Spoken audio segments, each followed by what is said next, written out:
শেখ হাসিনার সরকারের পতনের পর দেশের বিভিন্ন সরকারি ও বেসরকারি প্রতিষ্ঠানে চলছে পদত্যাগের হিড়িক। কেউ নিজে থেকেই পদত্যাগ করছেন, কেউ আবার চাপের মুখে পদত্যাগ করতে বাধ্য হচ্ছেন।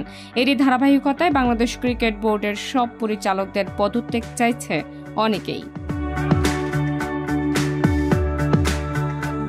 মিরপুর শেরেবাংলা স্টেডিয়ামে বিসিবি কার্যালয়ের বাইরে আজ বাংলাদেশ ক্রীড়া উন্নয়ন পরিষদ সংগঠনের ব্যানারে প্রায় 1000 খানেক মানুষ প্রতিবাদ সভা ও মানববন্ধন করেছেন। ব্যানারে লেখা ছিল, গত 15 বছরে আওয়ামী লীগ দুঃশাসনে পরিচালিত বাংলাদেশ ক্রিকেট বোর্ডের অযোগ্য, অদক্ষ ও দুর্নীতিবাজ সকল পরিচালকদের অপসারণ ও পদত্যাগের দাবিতে প্রতিবাদ ও মানববন্ধন।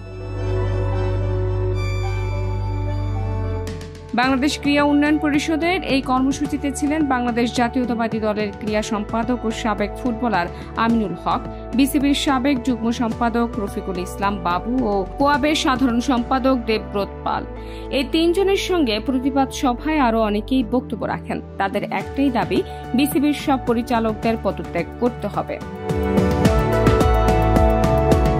স্টেডিয়ামের বাইরে মানববন্ধন করলেও বাংলাদেশ ক্রীড়া উন্নয়নের কর্মী সমর্থকেরা ভেতরে ঢুকতে পারেননি, কারণ সকাল থেকেই মিরপুর শেরেবাংলা স্টেডিয়ামে নিরাপত্তায় ছিলেন বাংলাদেশ সেনাবাহিনীর সদস্যরা।